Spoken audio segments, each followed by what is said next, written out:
자, 여러분, 우리가 이건 옳다, 저건 그르다 라고 말할 때 그 기준은 대체 어디서 오는 걸까요? 우리의 머리? 아니면 마음? 그것도 아니면 뭔가 더 높은 곳에서 오는 걸까요?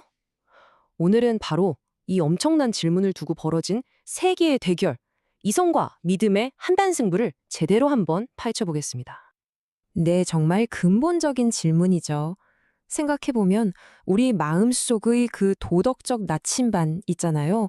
이게 과연 우리가 스스로 똑똑하게 만들어낸 발명품일까요? 아니면 원래부터 존재하던 어떤 절대적인 진리를 우리가 발견한 걸까요? 오늘 이 양쪽 입장을 대표하는 두 거인을 소환해 보겠습니다. 자, 첫 번째 선수, 계몽주의 시대의 슈퍼스타, 바로 임마누엘 칸트입니다. 이분은요, 신이나 전통 같은 건 일단 제쳐두고 오직 우리 인간의 생각하는 힘, 이 순수한 이성 하나만으로도 전 세계 누가 봐도 인정할 만한 보편적인 도덕 법칙을 세울 수 있다. 이렇게 주장했던 정말 혁명적인 사상가였죠. 그리고 그 맞은편에 선 상대는 바로 수천 년의 역사를 자랑하는 전통적 기독교입니다. 여기서는 관점이 완전히 달라요. 인간의 머리가 아니라 신의 말씀, 즉 계시와 신과의 깊은 관계 속에서 진짜 도덕이 나온다고 믿는 거죠. 칸트 철학을 이해하려면 딱 하나만 기억하시면 됩니다. 바로 정원명령이라는 건데요. 말이 좀 어렵게 들리지만 사실 간단해요. 내가 지금 하려는 이 행동이 전 세계 모든 사람이 똑같이 따라해도 괜찮은 규칙이 될 수 있을까? 이렇게 스스로에게 물어보는 거예요. 나만 예외 이런 거 절대 없이 모두에게 적용되는 절대적인 도덕 법칙, 바로 그겁니다. 자, 그럼 기독교 윤리의 심장에는 뭐가 있을까요? 바로 아가페입니다. 이건 우리가 보통 생각하는 그런 친구 간의 우정이나 연인 간의 뜨거운 사랑, 그런 걸 뛰어넘는 개념이에요. 어떤 대가도 바라지 않고 심지어 나를 희생하면서까지 베푸는 무조건적인 사랑. 모든 도덕적 행동의 진짜 엔진, 그 궁극적인 동력이 바로 이 아가페라는 거죠. 자, 좋습니다. 이제 양측의 핵심 무기가 뭔지 확인했으니까 본격적으로 링 위에 올라가 보죠. 1라운드 시작합니다. 첫 번째 대결 주제는 바로 이겁니다. 도덕은 어디에서 오는가? 보시면 아시겠지만 이거 뭐 출발선부터가 완전히 달라요. 칸트는 도덕의 뿌리를 우리 안에서, 우리 자신의 이성에서 찾으려고 하죠. 그런데 기독교는요? 우리 바깥, 즉 절대자인 신에게서 주어진다고 봅니다. 그러니까 한쪽은 우리가 만들어내는 발명품에 가깝고 다른 한쪽은 이미 있는 진리를 찾아내는 발견에 가깝다고 할 수 있겠네요. 자, 이렇게 도덕이 어디서 오는지에 대한 생각이 다르니까 당연히 우리 인간을 어떻게 보는지 그 관점도 달라질 수밖에 없겠죠. 바로 이어서 2라운드입니다. 인간이란 어떤 존재인가? 이걸 두고 한번 붙어보겠습니다. 칸트에게 인간은요, 말 그대로 도덕 세계의 주인이에요. 스스로 규칙을 만들고 또 그걸 지킬 능력이 충분한 아주 자율적인 존재라는 거죠. 하지만 기독교는 다르게 봅니다. 인간은 신의 도움이 없으면 언제든 길을 잃고 넘어질 수 있는 근본적으로 도움이 필요한 타락한 존재라는 겁니다. 이 차이가 엄청나죠? 자, 그렇다면 이 두 거대한 세계관이 궁극적으로 추구하는 최고의 도덕은 뭘까요? 무엇을 기준으로 선하다고 말하는 걸까요? 3라운드, 바로 도덕의 기준에 대한 대결입니다. 차가운 의무냐, 뜨거운 사랑이냐. 와, 이 표가 정말 그 차이를 극명하게 보여주네요. 칸트에게 도덕이란 건 결국 정해진 규칙을 이성적으로 따르는 의무예요. 반면에 기독교는요, 하나님과 이웃을 향한 사랑 그 자체가 도덕의 핵심이죠. 그러니까 하나는 머리로 따르는 법에 가깝고 다른 하나는 가슴으로 느끼는 관계에 중점을 두는 겁니다. 바로 이 문장이 오늘의 핵심을 그냥 한 방에 정리해 줍니다.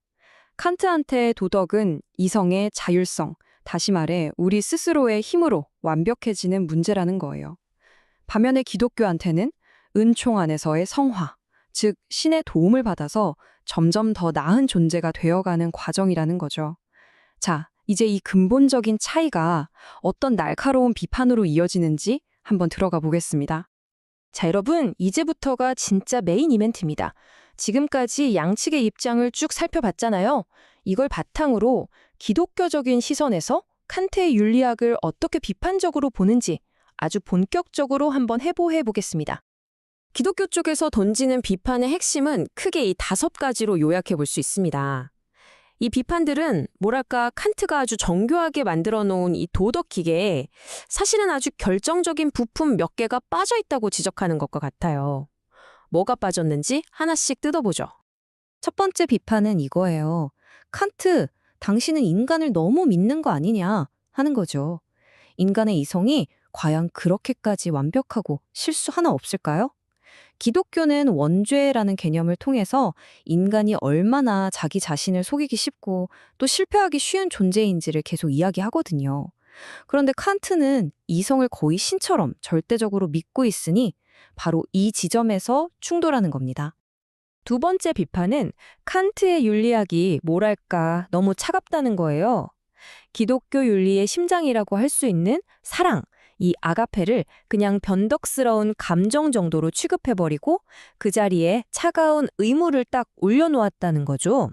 이렇게 되면 도덕이라는 게 인간적인 온기는 다 사라지고 그냥 삭막한 법조항 지키기처럼 되어버릴 위험이 있다는 겁니다.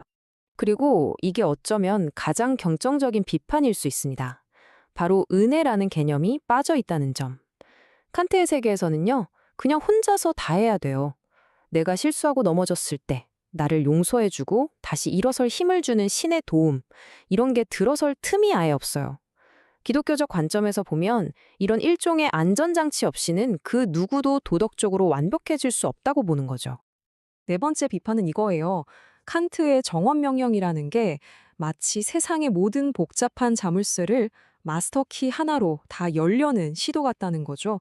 너무 이상적이고 추상적이라서 실제 우리 삶에서 마주치는 그 지저분하고 복잡한 윤리적 딜레마 앞에서는 속수무책일 수 있다는 겁니다. 반면에 기독교 윤리는 어떤 공식 하나를 들이대기보다는 구체적인 상황 안에서 공동체와 함께 지혜를 모으고 인격을 길러나가는 그 과정 자체를 훨씬 더 중요하게 생각합니다. 자, 이렇게 이성과 믿음의 치열했던 대결이 막을 내렸습니다. 정말 만만치 않은 싸움이었죠? 그렇다면 이 두 거대한 세계관의 충돌은 오늘을 사는 우리에게 어떤 질문을 던지고 있을까요? 마지막으로 한번 정리해 보겠습니다. 물론 여기서 누가 이겼다 이렇게 승자를 가리는 게 중요한 건 아닐 겁니다. 사실 기독교적 비판이 날카롭긴 했지만 인간의 존엄성 그리고 보편적인 원칙을 지켜야 한다는 칸트의 생각은요.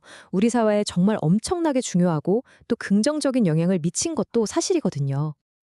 자, 그래서 결국 이 질문이 우리 각자에게 남는 것 같습니다.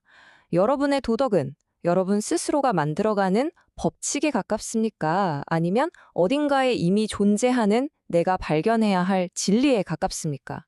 여러분 마음속에 그 나침반은 지금 어느 쪽을 가리키고 있는지 오늘 한번 깊이 생각해 보시는 건 어떨까요?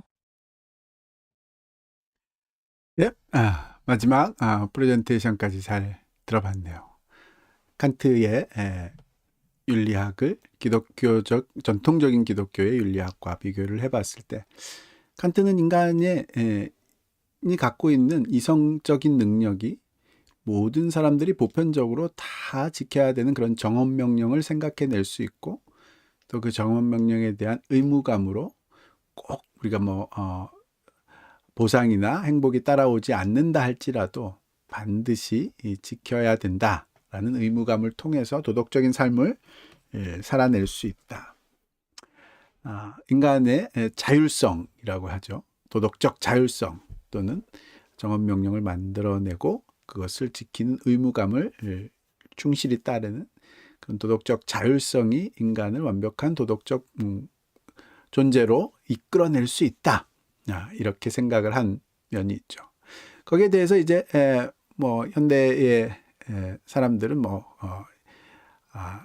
칸트가 인간의 능력, 존엄성을 인간의 이성을 통해서 인간의 존엄성을 확립하고 또 인간을 아주 고귀한 존재로 끌어올렸다. 이렇게 생각하는 사람들이 많이 있는데 전통적인 기독교적인 관점에서 봤을 때는 문제가 많이 있는, 즉 선악의 관점을 기준을 인간의 이성으로, 하나님의 본성이 아니라 인간의 이성으로 옮겨와서 하나님의 본성인 사랑을 추구하고 그 사랑을 실천하는 것, 그것이 이 기독교의 도덕적인 관점, 선에 대한 관점이고, 그것을 행하기 위해서는 인간 스스로의 힘으로는 되지 않고 하나님의 은총, 하나님의 은혜로 우리가 변화될 수 있는 그런 가능성이 열릴 때, 우리의 변화가 가능해질 때, 그때 하나님의 속성에 참여하는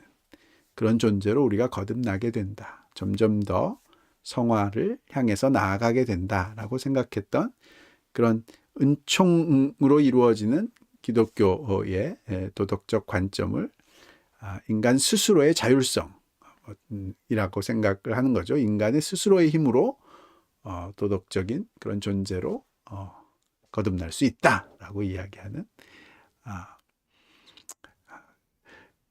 그런 면이 뭐 기독교적인 관점에 봤을 때는 이제 굉장히 교만한 그런 면인 거죠. 그런 면이 이제 칸트의 윤리학의 기독교적인 윤리학과 관계에서의 특징이다라고 할 수 있겠죠. 예, 마지막 프레젠테이션까지 잘 들어봤네요. 믿음, 소망, 사랑님이 저도 흥미롭게 잘 들었습니다 하셨네요. 감사합니다.